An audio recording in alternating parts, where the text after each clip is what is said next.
Well, good morning, everybody. Thank you for joining us today with our special guest, Michelle Norris, of course, our health and wealth experts here. So just wanted to say hello to everybody. Thanks for taking time out of your special day today to spend some time with us and really understand the idea. I think today's topic is going to be what's in your grocery cart. So a lot of you, we want to thank you actually from all the different firms. I think there's 3 different firms here on the webinar today. So we want to thank you all from the different firms you're part of.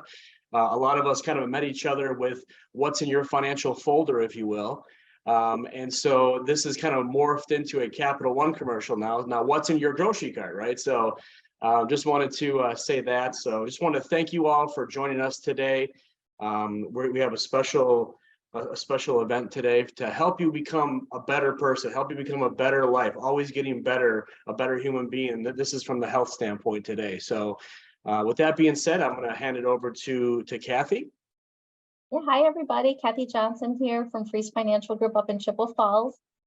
Excited to share Michelle's expertise on going to the grocery store, and we all know how daunting of a task that can be. And we have so many options to pick from, making sure that you can make the right choices to support your nutritional goals. So at this time, without further ado, I'd like to just, on behalf of myself and our team here at Freeze Financial Group, say welcome to our clients and take it off to Michelle Norris. And Michelle, again, is our health and wellness expert, and she comes to us as the director of the corporate wellness suite. And Michelle, kick it off. Thank you guys so much for having me back. I love these presentations so much, and today's presentation is truly one of my favorites. It's actually quite new to the portfolio, but it was by request. So I do an in-person grocery store tour for our clients that are local, and then I have some clients that are 100% remote, similar to you guys. And so they asked if there was a way to do a virtual grocery store tour. Unfortunately, grocery stores will actually not let you film in the store. They're very big sticklers about that, and not that I found that out the hard way or anything. So we've designed a presentation that is as if we are all walking around the grocery store together. As I've mentioned before in the Power of the Fork webinar, grocery stores are pretty much all set up the same. So around the outside, you've got the coolers, the good stuff, if you will, and then we've got some of the junk in the middle, but of course there's aisle exceptions, which we'll talk about. So we're going to walk through as if we're all going through the grocery store together, and we're going to talk about how do you pick the best meat, how do you pick the best eggs, how do you pick the best vegetables, but also keeping in mind from the financial standpoint, how do we make sure that we're spending our dollars wisely and not just throwing dollars away for no reason. Okay, so with that, I'm going to share my slides. We're going to kick this off with 3 poll questions. So here's our virtual grocery store tour that we are ready to embark on. Hopefully you guys can see my slides. If you can't, just shout at me, okay? Or I can put it in the chat. So without further ado, let's hop right into our very first question. A little pop quiz to get you started. On your screen, I believe you should see a poll. All right, so how many items do you think the typical grocery store carries? 23,000, 39,500, or 120,000? Go ahead, and if you are able to, select what you think is the correct answer. It's kind of a funny thing to think about. How in the world are there 23,000 or 39,000 or 120,000 different foods? But you can guess that the processed food industry has really capitalized on our grocery stores, which will be a common theme throughout this. I'm not sure how I see the answers or what you guys have chosen. Oh, there we go. Okay, 4% of you say 23,000, 32% of you say 39,500, and 64% of you think there's 120,000. So everybody who chose B, 39,500, you are correct. Good job. So there are 39,500 items in the typical grocery store tour. That's a lot of items. There we go. All right, question number 2. Where do shoppers spend the majority of their money? A, produce, B, meat and eggs, and C, processed foods. Go ahead and give us a guess. You might pick B, meat and eggs, based on the recent egg price increase. That was a little wild. Produce, meat and eggs, or processed foods? Give you a couple more seconds.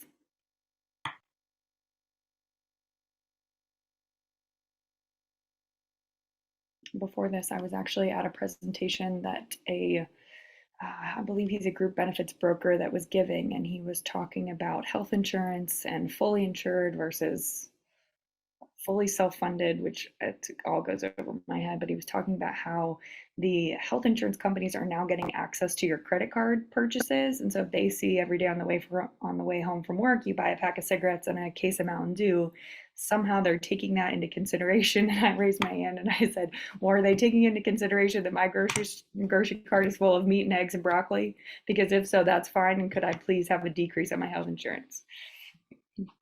Anyways, okay, here are the answers. We've got 8% of you think it's produce, 27% of you think it's meat and eggs, and 65% of you are correct with processed food. So the majority of Americans are spending their money on processed food, the majority of their money on processed foods. We're going to talk about what those are and what the harmful side effects of those are and how do we better spend our money. Question number 3. In 1960, Americans spent on average 17.5% of their income on food. What percent of our income do we spend on food today? And this is at the grocery store, not out in restaurants. 9.5%, same as 1960, 17.5% or 31%.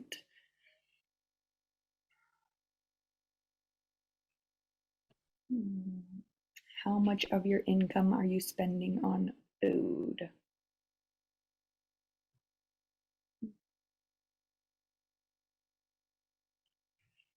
All right, let's go ahead and see what people said. We've got 16% of you said 19.5, 28% of you said the same as 1960, 17.5, and 56% of you said 31%. So my 16% that said 9.5%, you are actually correct. So we are spending significantly less on groceries than we did in 1960. And why I point this out is because I think that we have just gotten into our minds that food needs to be cheap. We don't want to spend a lot of money on food, and we want our food to be as cheap as possible. Back in 1960, we were spending 17.5% of our income on food, and nobody was, of course, you were always looking to save money, but we have made food not a priority today. And food is one of the most important things that we can invest in.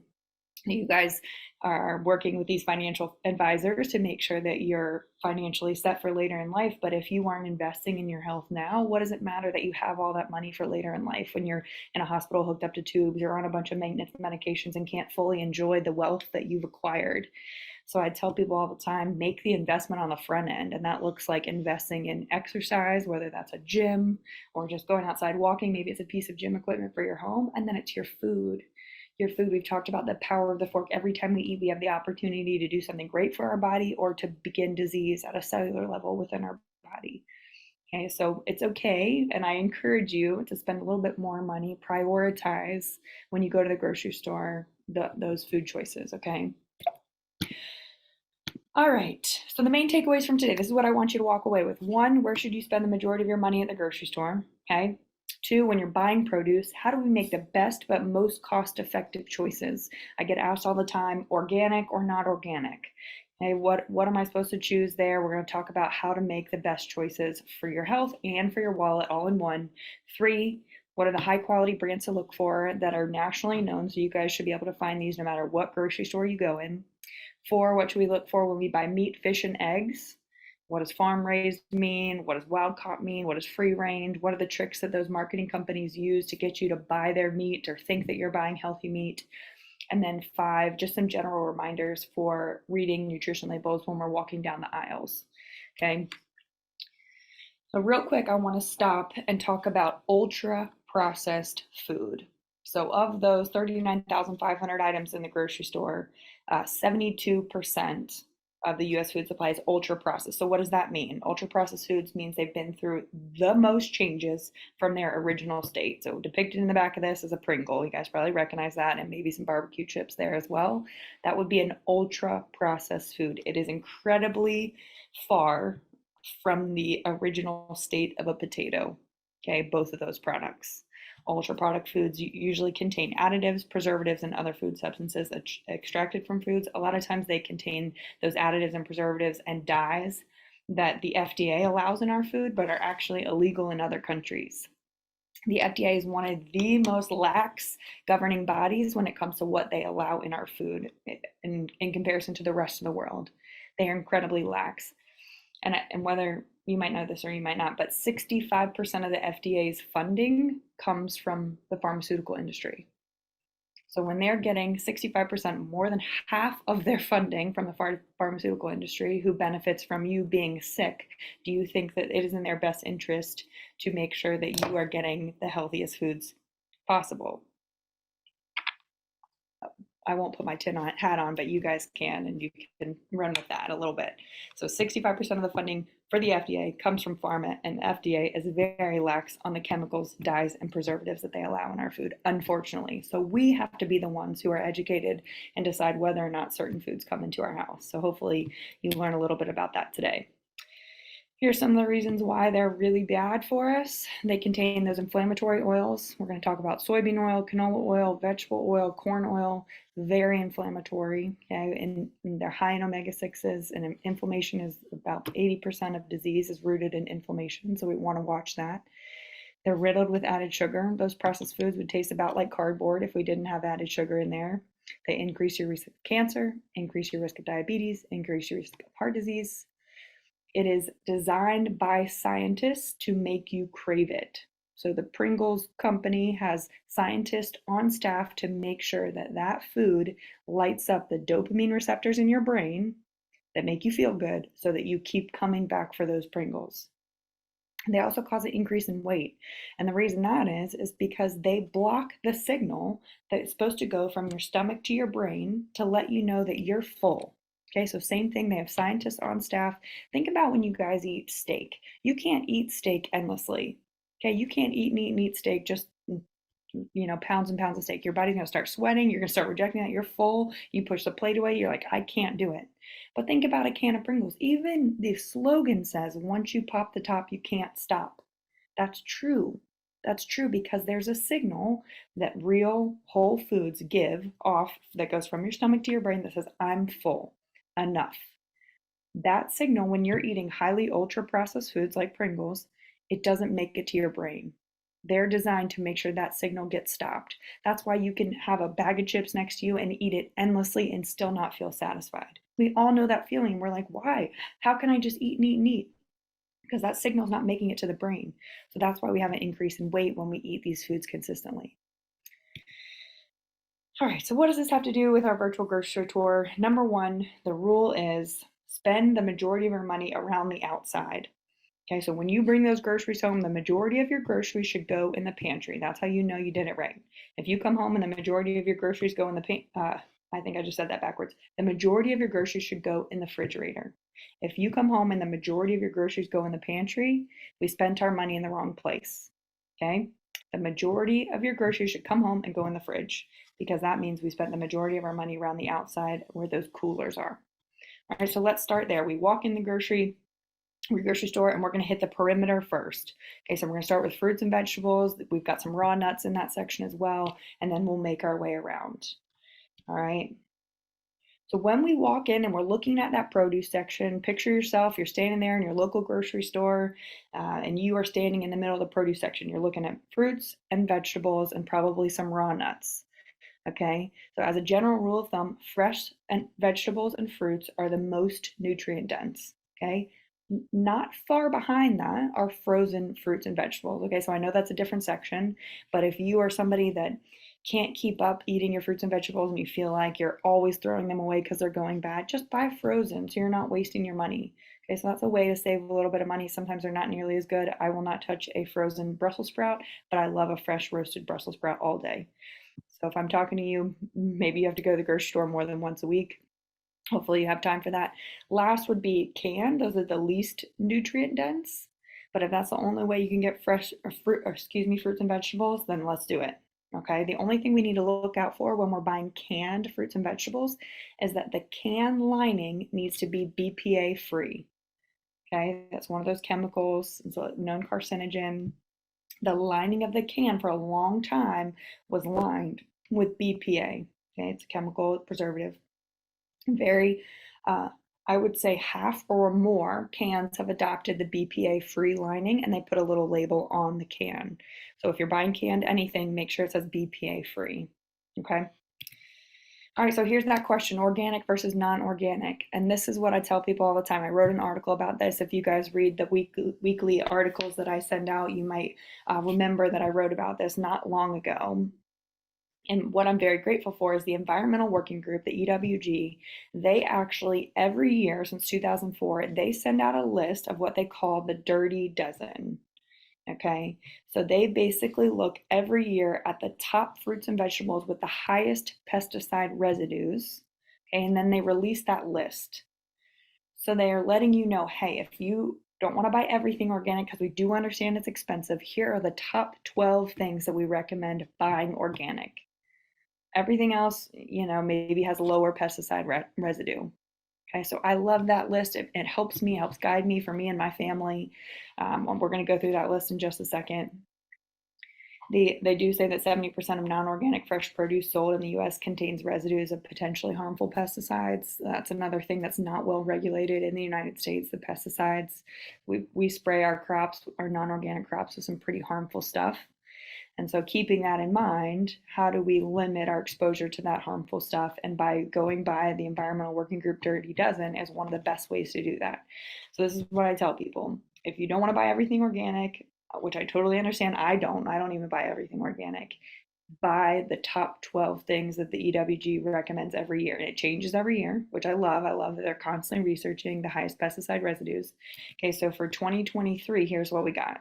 Strawberries, that's typically always on the list, because think about how porous a strawberry is. Think about all the little grooves in a strawberry. Those pesticides get down in there and it's hard to even wash them out.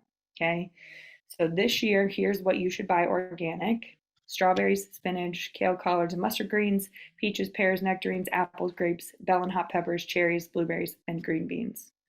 Okay, and you guys will have access to these slides. You don't have to write that down or memorize it real quick.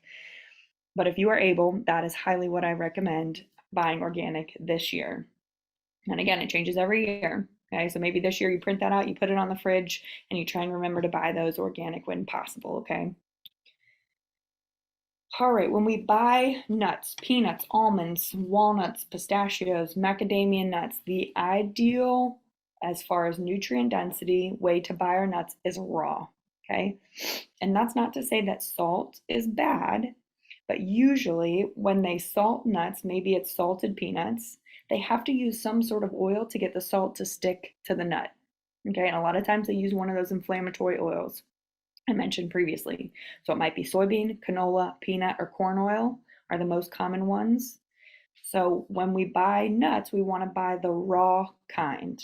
Okay, and then you can salt them yourself. Salt is not bad, especially when you're eating a whole foods based diet. Think about if you're eating a diet that is eggs, fruits, vegetables, nuts, seeds, herbs, meat, beans, none of those things. If you're buying the whole raw version of those, they don't have any salt in them. And sodium is a very important electrolyte for the body. It helps us hold on to water, helps us stay hydrated, has a very important function in the body.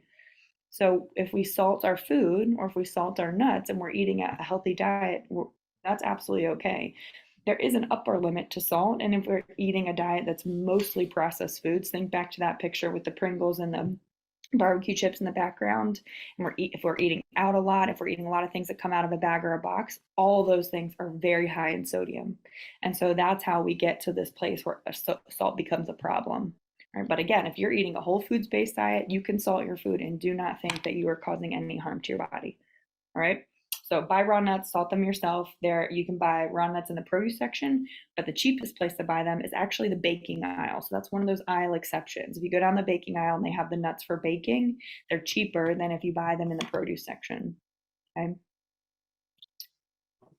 All right, you're standing there. We're making our way around the grocery store. You're looking at the cooler of meat. It is overwhelming. There's grass-fed, there's grass-finished, there's vegetarian-fed. I mean, they use all sorts of marketing labels, right, to get your attention. Here's what we want to look for.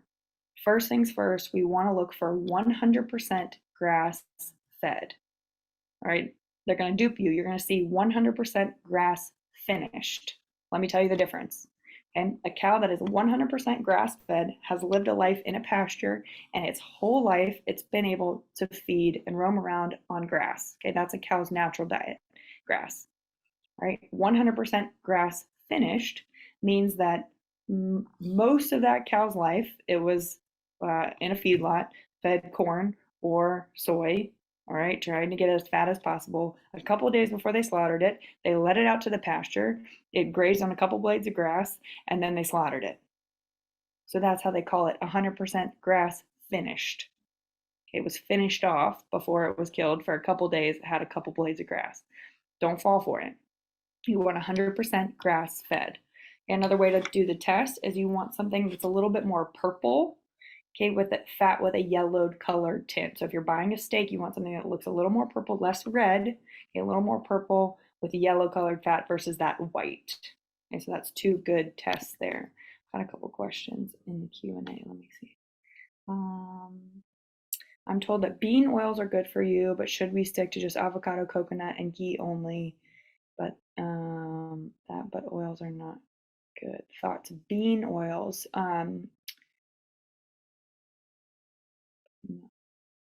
Whoever this is, can you put in the Q&A what bean oil, like soybean maybe, is maybe what you meant. So I'm talking about nut oils are bad for you. So like walnut oil, macadamia nut oil, those are fine. Yeah, coconut oil is fine. What other nut oils would you be referring to?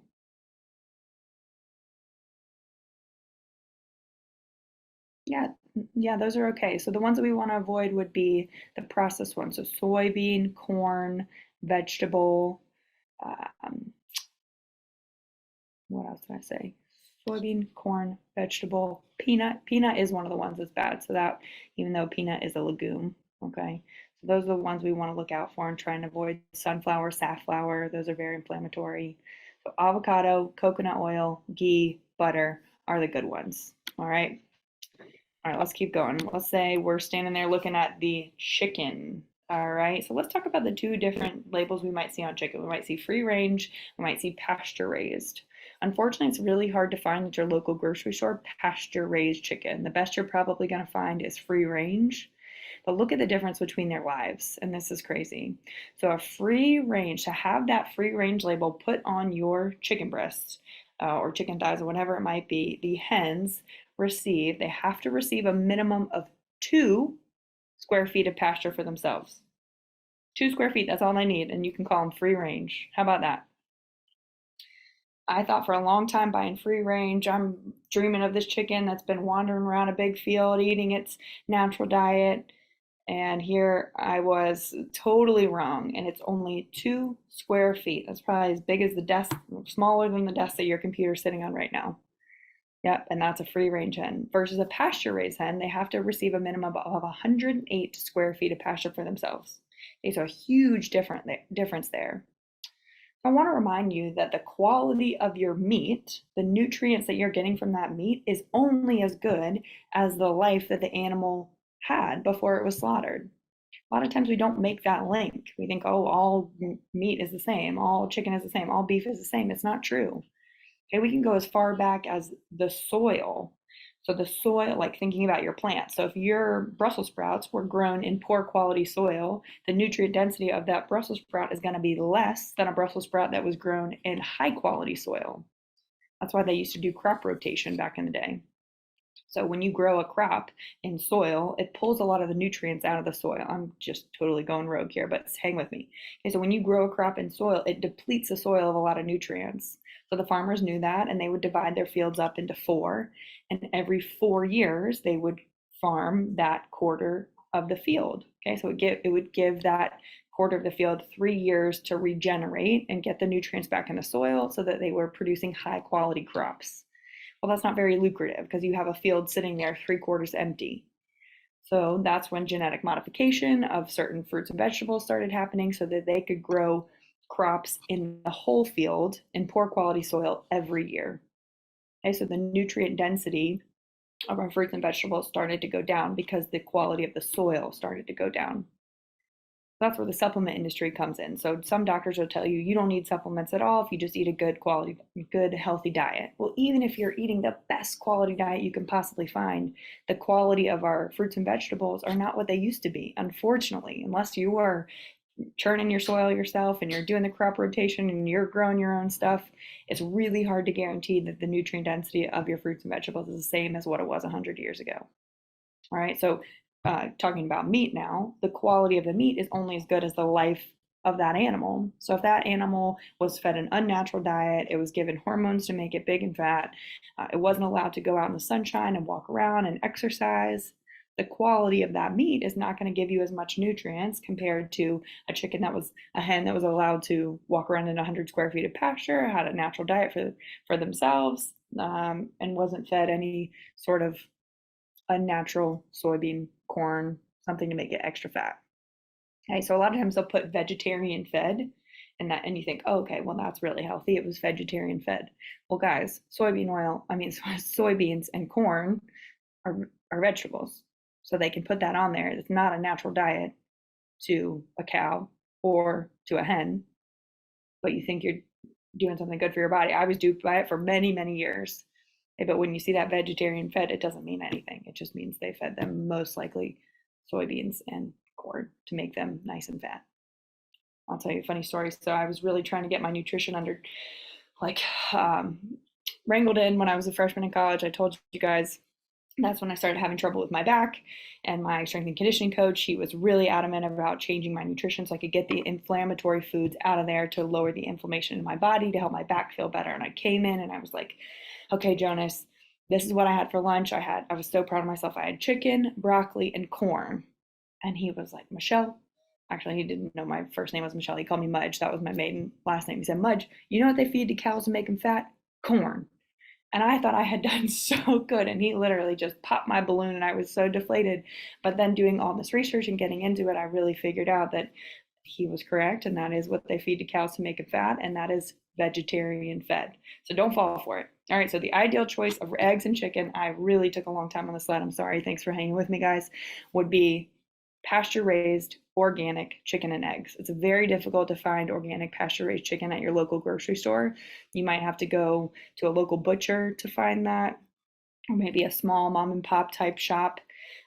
If that's not near you, free range would be the next best thing. Okay, most grocery stores are now carrying pasture raised eggs. All right, so try and buy those if you are able. You'll notice that the egg yolk is bright orange compared to a pale yellow. That's a good quality egg. That's a good quality chicken that had a nice life or is having a nice life. All right, so now we are in the fish section. For all my fish eaters, we've got wild caught versus farm raised. And I totally understand why they do farm raised chicken, all right? Not farm raised chicken, farm raised fish. They're trying to make fish more readily available at a better price. The nutrient density isn't quite there, but if that's what works for your pocketbook, and if that's all you have access to, fish is a great source of healthy protein, great source of healthy fat. I would say don't not buy it because farm raised is all you have access to. Okay, you can see the difference there. Wild caught is just fish caught from their natural habitat versus farm raised is they are intentionally raising fish, whether in a pen within a lake, an ocean, river, or in an artificial tank. Okay, it's a little bit lower in the omega-3s. So omega-3s are really good quality, healthy fats that are natural anti-inflammatories. Okay, so wild caught fish have higher levels of omega-3s. If you're not a big fish eater in general, I highly, highly, highly recommend supplementing with a good omega-3. Okay, if you don't have a good one in mind or don't know where to start, just let me know and I can recommend a good fish oil for you. It's a really good natural anti-inflammatory, good for our brain, good for our heart health. All right. Let's keep going. All right, now you're looking at the huge wall of dairy products. This is a very overwhelming wall these days. There are hundreds of options to choose from, and here are a few things when you're picking your yogurt to think about. Okay, first we want to watch out for the added sugar. If anybody's ever had dairy that doesn't have added sugar or any kind of sweetener, you know that it is pretty bitter. And the dairy companies know it's pretty bitter. And so, because they want your money, they want you to keep coming back, they want you to love their product, they dump in added sugar. Okay, so remember, we've got a new nutrition label based back in 2020, we got that new nutrition label, and the dairy companies have to tell you how many grams of added sugar they dumped in to make that product taste better.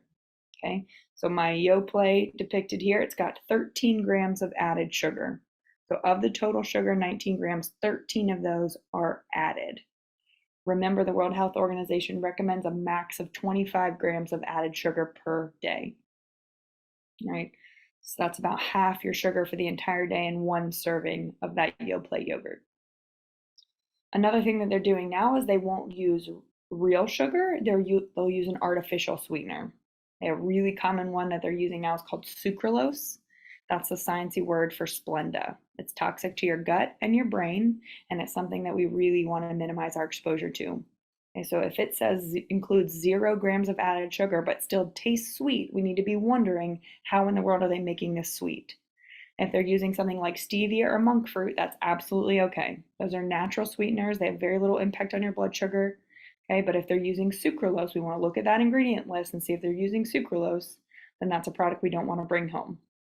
Okay, a lot of yogurts are promoting that they are low fat or no fat. Okay, we need to remember that fat is good. All right, we demonize fat for a really long time. Fat from dairy products, fat from avocados, fat from nuts, fat from nut butter, fat from grass-fed red beef, red meat are all good sources of healthy fat. Okay, so buy the full fat if you have access to it. Okay, and then if you don't tolerate dairy well, quit forcing it. I hear people all the time. I work one-on-one with people, and I'll say, how do you tolerate dairy? Oh, it hurts my stomach, but I love cheese, so I eat it anyways. Okay, well, if it hurts your stomach, that's your body telling you, I don't love this. This is causing harm on the inside. So if you don't tolerate dairy well, I really encourage you to minimize your dairy exposure. And thankfully today, to be dairy-free, it's very easy. They have wonderful dairy alternatives when it comes to yogurt, when it comes to cheese, when it comes to milk. Okay, so when we're picking a yogurt product and we're trying to pick one that's dairy-free, opt for a plain, unsweetened alternatives. That might be almond, it might be oat, cashew, or coconut. Lots of different options out there. Just make sure you're getting unsweetened. And that doesn't mean you can't bring it home and put a little honey and added fruit in there to make it sweeter. Just start with the unsweetened base and then you can doctor it up yourself. Okay? Here's a couple that I love so much. The Chobani, this is the whole milk, plain Greek yogurt, no added sugar. Bring it home, put some Purely Elizabeth granola in it. That makes for a great snack or a great breakfast. The Oikos 000, I do recommend this one a lot because it has stevia in it. So it's sweetened with stevia. It tastes pretty good. They do pull all the fat out. So I don't love that about it, but otherwise it's a great choice, good source of protein. Here's some non-dairy options for you. This is the So Delicious Coconut Unsweetened. You can buy it in a big container. The Silk Unsweetened Almond Milk Yogurt. Trader Joe's, this is what my son eats. He eats the organic creamy cashew yogurt. He loves it. I put peanut butter and berries in it, and that's his morning snack every day. And then we've got the Chobani Zero Sugar. That one is sweetened with stevia as well. So those are some good options for you. Again, you guys will have access to these slides. Oh, too good. That only has 2 grams of sugar in it, which I love. Okay. All right, cheese. Again, we're standing there. We're continuing our circle around the outside of the grocery store. We're standing in front of the wall of cheese, and there's so many choices, just like with the yogurt. So first things first, read the ingredients of your cheese. We are, again, the FDA is very lax on what they allow in our cheese. The only ingredients in cheese should be milk, enzymes, cultures, and salt. Okay? A lot of these cheeses, especially the shredded cheese, have what's called cellulose in it. It's actually an anti-caking agent made from cotton and wood pulp. Unless you are a big fan of consuming cotton and wood pulp, I would recommend leaving it on the shelf if it has cellulose in it. Okay, that's one of those chemicals that in a lot of other countries they don't allow in their food. Another thing, buy full fat. Same thing with the yogurt as with the cheese. Buy the full fat version. There's a lot more K2 and vitamin D in there. Kraft singles. For anybody that's buying Kraft singles, you know what I'm talking about, the individually packaged singles of, you can't even call them cheese. You want to know why? So the reason they're called Kraft singles and not Kraft cheese slices is because to be called cheese, you have to be at least 51% cheese. And that product has to be at least 51% cheese, and Kraft singles are not. So that's why they have to call them Kraft singles and not Kraft cheese. So what the other ingredients are in Kraft singles, I'm not quite sure, but it's not even 51% cheese, so no more of that. The ideal way to consume your cheese, again, if you tolerate dairy, would be to buy the block cheese and slice or shred it yourself. Okay, none of those anti-caking agents make their way into block cheese for the most part, double check. Okay, and then if you don't tolerate dairy, go for something that's non-soy based cheese or goat or sheep cheese. So a lot of people can't tolerate cheese that comes from cows, from cow milk, but you can tolerate goat or sheep cheese, okay.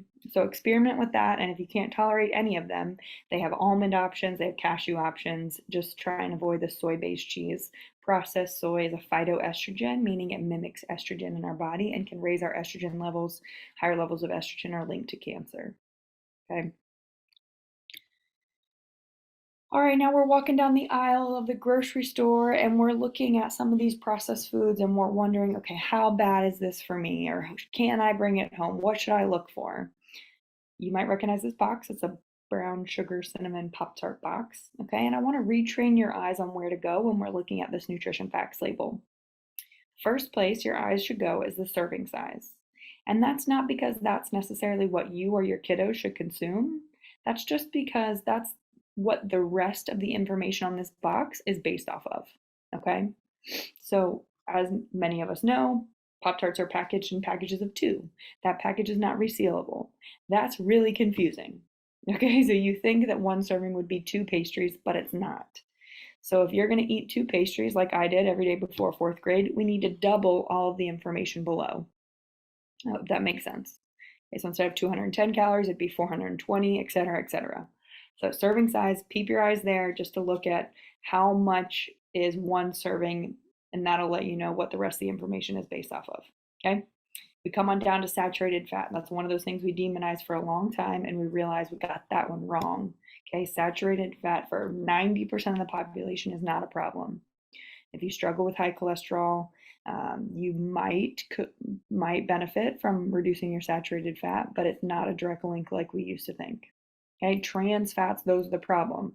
And they actually became illegal in 2015, so you shouldn't have anything to worry about. They gave food companies 3 years to pull them out of their products, but just do a triple check. Okay, they are so bad for you, they did become illegal, so that's good news. The FDA is looking out for us there.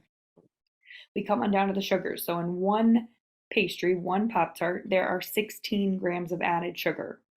Remember, the World Health Organization recommends no more than 25 grams per day. The American Heart Association breaks it down for men and for women. They say max of 20 grams per day for women and 36 per day for men. You guys can go off of whichever number you want, but I do highly recommend starting to pay attention to how many grams of added sugar you're consuming. It's in everything. It's in barbecue sauce, it's in ketchup, it's in the tuna packets. Sugar's everywhere. It's infiltrating all of our products, not all of them, most of our products. Okay, so it adds up quickly. Again, if you were like me and every day before 4th grade, you're eating 2 Pop-Tarts, you're getting double your sugar there. So I was starting my day with 32 grams of sugar, more sugar than I should consume in the whole day. And then I was expected to sit in a seat and shut up and be quiet for 8 hours. And no wonder these teachers are having a hard time with these kids when they start their day off with a sugar bomb like that, right? All right, let's zoom in on the ingredients. As a reminder, ingredients are listed in order of abundance. Okay, so the most abundant ingredient in a Pop-Tart is enriched flour, and the 2nd, 4th, and 6th most abundant ingredients in a Pop-Tart are different names for sugar: brown sugar, corn syrup, and high fructose corn syrup. And the reason they don't use all one type of sugar is because then it would become the most abundant ingredient in a Pop-Tart, and it would have to be listed first. Okay, so for all the mamas walking down the aisle, they pick up the Pop-Tart box, they look at the ingredients, they see enriched flour. Well, that doesn't seem too bad. In the cart it goes. What if they flipped over that box and the first ingredient was high fructose corn syrup? They might be a little less inclined to put that Pop-Tart box in the cart. So the food companies know that. So they pull a little bit from brown sugar, a little from corn syrup, and a little bit from high fructose corn syrup, and they hide it down in the ingredient list. So now that you're an informed consumer, you know these tricks and you know what to look for. One of the chemicals found in a Pop-Tart that's a preservative used to keep the Pop-Tarts good through the zombie apocalypse. We've got TBHQ as a form of butane. Okay, it's used to preserve the shelf life. The FDA knows that it's got negative side effects, so they only allow 0.02% of products to be comprised of TBHQ. All right, so if you're doing double Pop-Tarts, again, like I was, I'm getting double my dose of TBHQ. Nausea, delirium, vomiting, and asthma are all side effects of TBHQ. Asthma, we've got an asthma epidemic going on in our kiddos right now, and I truly attribute it back to the foods that we're feeding them. Keep on coming down, we've got caramel color. It's on California's list of potentially toxic chemicals. If you've got caramel color in your food in Europe, you've got to put a big warning label on the front. Contains a dye, could have potentially harmful side effects. There's 2 countries in Europe, I believe it's Norway and Sweden. You're not allowed to have any dye at all in your foods. They've outlawed all dye, which I'm very excited about. All right. So the main point of this slide being we need to read the ingredient list. Most of the foods that we talked about around the outside of the grocery store don't have an ingredient list. Yogurt and cheese being the biggest exceptions. So if you're buying like a meat that's pre-marinated, it'll have an ingredient list. If you're buying something like chicken sausage, it'll have an ingredient list. But otherwise, no ingredient list there. That's a pretty good check on whether or not it's a healthy food or not. If it doesn't have an ingredient list, it's probably a whole real food. Okay, but when we get to the aisles, we get a lot of ingredient lists, and we need to start paying attention. What am I bringing home for myself and my family to eat? The FDA, like I mentioned, they're not looking out for you. You have to look out for yourself and your family. So before a food item goes in your cart, I challenge you to look at that ingredient list. Try and read through them. If it has an ingredient list this long, that's typically a red flag that it should go back on the shelf. Okay. A few other things to look out for when you're reading that ingredient list. Artificial sweeteners. So aspartame, that's what makes diet soda sweet. That's pretty much the only place it's found these days. We really want to do our best to avoid that.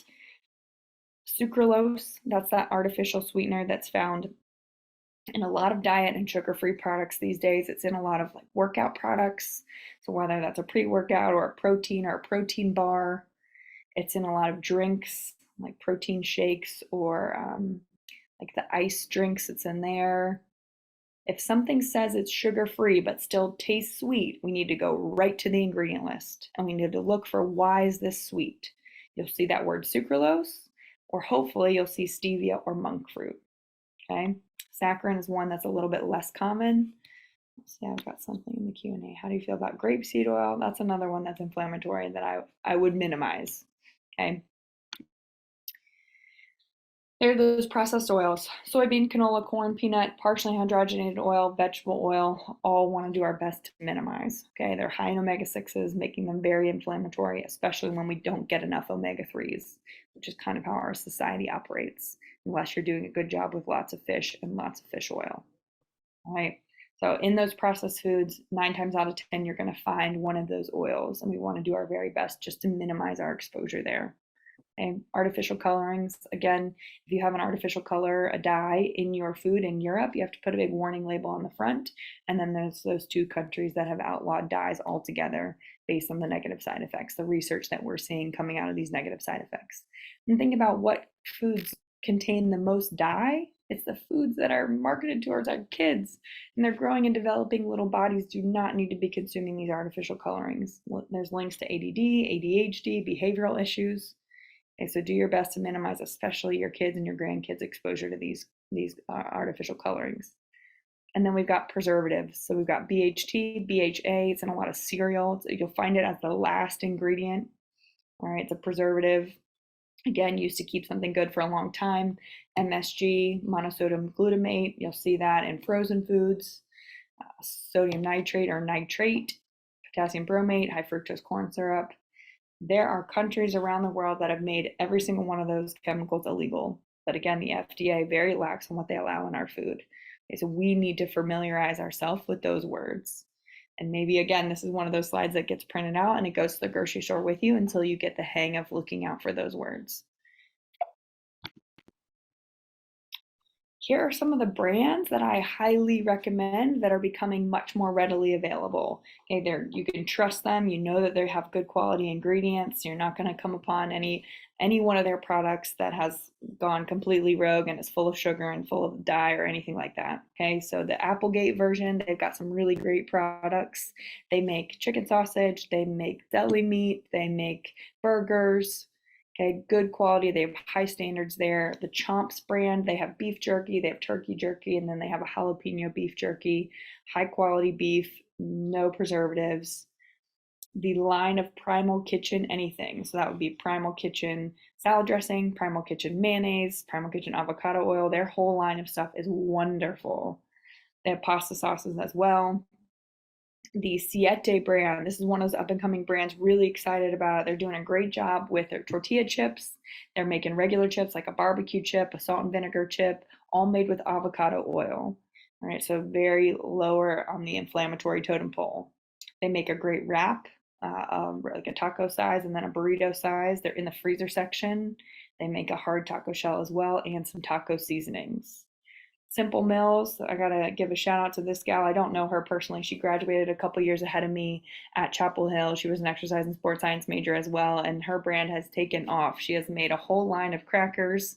She's getting into the baked goods now, but if you're looking for a healthier alternative to a cracker or a Cheez-It, she's got options for those. And if you have a nut allergy in the family, she now has a seed cracker.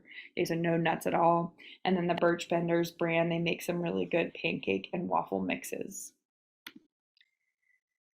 Few other trusted brands for you. I talk about Ezekiel bread. They are now making wraps and English muffins and cereal. So it's made with an ancient grain. There's no preservatives in there. The English muffins and the bread and the wraps need to go in the fridge or the freezer. Because there's no preservatives, they will grow mold like bread is supposed to. All right, so make sure when you bring it home, it goes in the fridge or the freezer. You can find it in the freezer section of the grocery store. That Purely Elizabeth brand, really high quality brand of granola and oatmeal, like pre-made oatmeal cups.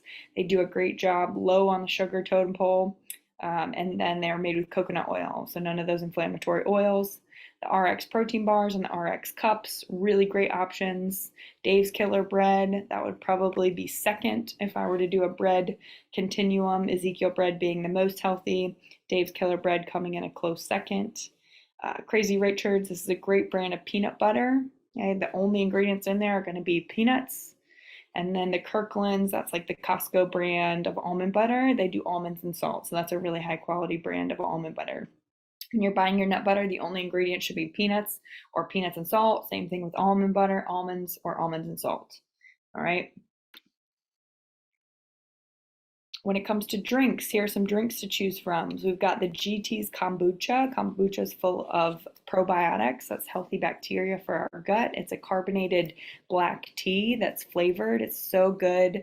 You can buy those in the cooler of the produce section. Gatorade Fit. Okay, never in my life have I been endorsing Gatorade until they just came out with this product not long ago, maybe 2 years ago. And it's a Gatorade product with no dye and it's sweetened with stevia. Okay, so if you got little ones running around the soccer field and they like to drink Gatorade, switch to Gatorade Fit. Okay, so they're not getting dye and they're not getting the sugar or the fake sugar. Zevia, that's the whole brand of soda similar to Coke and Pepsi that they have. The cola, Dr. Zevia, Mountain Zevia, a Sprite version, a root beer version, all sweetened with stevia, and there's no dye in there. So it doesn't matter, maybe buy the grape one, if you pour it into a clear glass, it's going to be clear. There's no dye. The Zevia Energy, they also make an energy drink. So if you're looking for a pick-me-up in the afternoon, this is a great one to look for. Great energy drink, very clean. Suja, this is cold pressed juice. So I'm not endorsing Welch's grape juice or any of those. Those are very similar to a soda, the way that they break down in the body. They're just straight sugar. But the cold pressed juice, which again you can find in the produce section right next to the kombucha, is a good quality option for real fruits and vegetables juiced. It's going to have the pulp in there and everything. Celsius, this is another high quality energy drink, and I'm not endorsing the regular ones because the regular ones have sucralose, but they do make a few flavors that are sweetened with stevia. So you want Celsius stevia. You can find them on Amazon. That's the only place I've found them so far. If you guys find them at your local grocery store, please let me know. And then bubbly or any other carbonated flavored water, fine. Just watch out for added sugar. Some of them have added sugar, but you just want the ones that are naturally flavored with no added sugar. Okay, I just did so much talking. I've got a couple questions in the Q&A. How do I feel about grapeseed? We talked about that. What are the top 2 or 3 protein powders? So my top 2 or 3 would be earth-fed muscle. You can order that on Amazon or right from their website. And there's 4 simple ingredients. It's a whey-based protein. If you don't tolerate dairy well, I highly recommend Sun Warrior. Again, you can order that on, actually you can buy it at Whole Foods, but you can order it on their website or on Amazon. And that's a plant-based protein powder with no soy in it.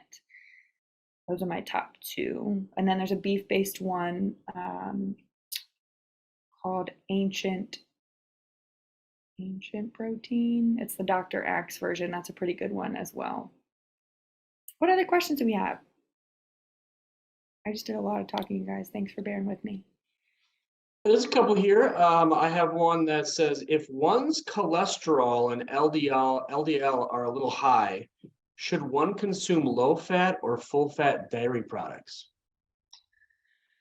That's a loaded question. So what I would say is that depending on what the rest of your numbers look like, then I would have a better answer for you. So if your triglycerides are low, your HDL, which is your good cholesterol, is in normal limits or on the high side, and your LDL is high, you have nothing to worry about. Eat that full fat diet.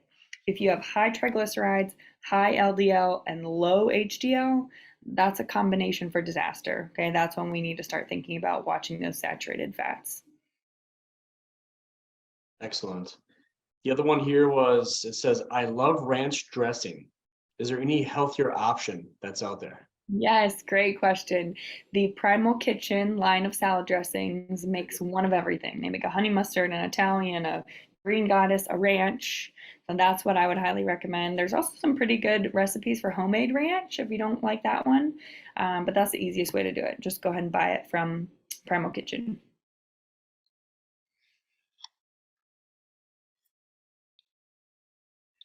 Anything else? Here's another one, but I feel like you might have covered this one. Any healthier snacks to replace chips other than raw veggies? Good question. Let me go back to, okay, so right here, the Siete brand, bottom left of your screen, they are making a very healthy line. Well, I don't want to say healthy line of chips as if when you eat them, you're eating the same thing as broccoli. Okay, that's not what I'm saying, but way better than if you were to eat a barbecue Lay's chip. Okay, so they make barbecue chips, they make like a salt and vinegar, they make a spicy one, they make something that resembles a Dorito, and then they make tortilla chips. Okay, so that's a healthier alternative.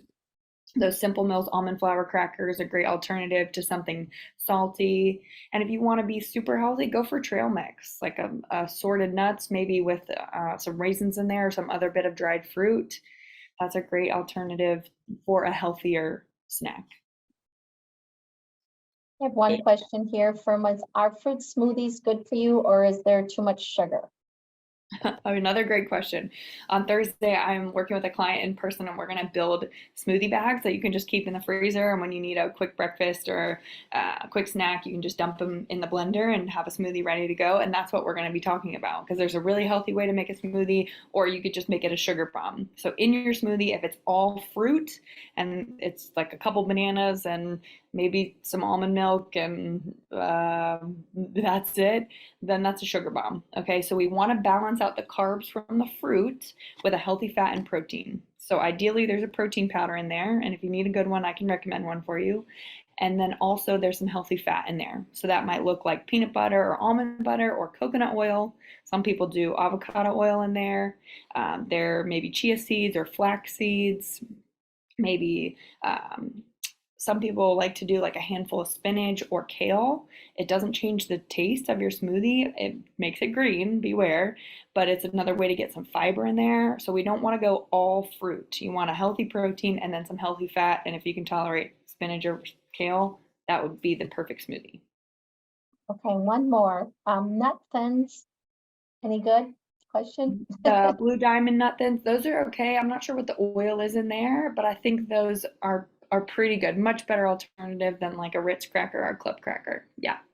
Perfect. Good.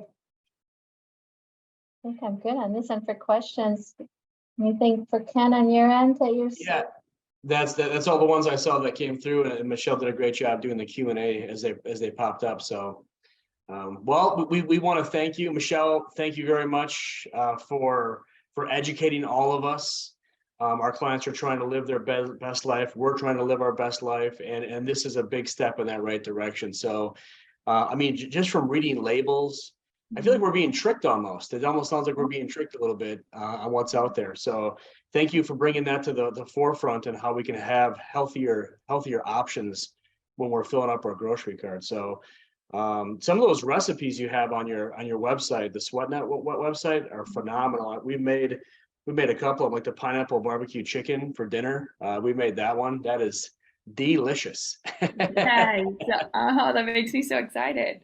Yeah, that's a good one. So we want to thank you for all that you do for us, for the clients. I mean, this is really about our clients from Gentian Financial, the Adams Wealth Partners Group, the Freeze Financial Group. It's all about having this resource that you offer, Michelle, which is so helpful. So so clients, if you're listening to this, please tap into Michelle's knowledge. I mean, she's there for you. We have her there for you. And she's easy to talk to, and we'll give you a great solution. So just want to say thank you very much on behalf of all the firms. Michelle, thank you very much. Kathy, thank you. Thank you. Everyone involved, just want to say thank you very much and have a great day. Thank you. Bye. Thanks. Bye-bye. Take care.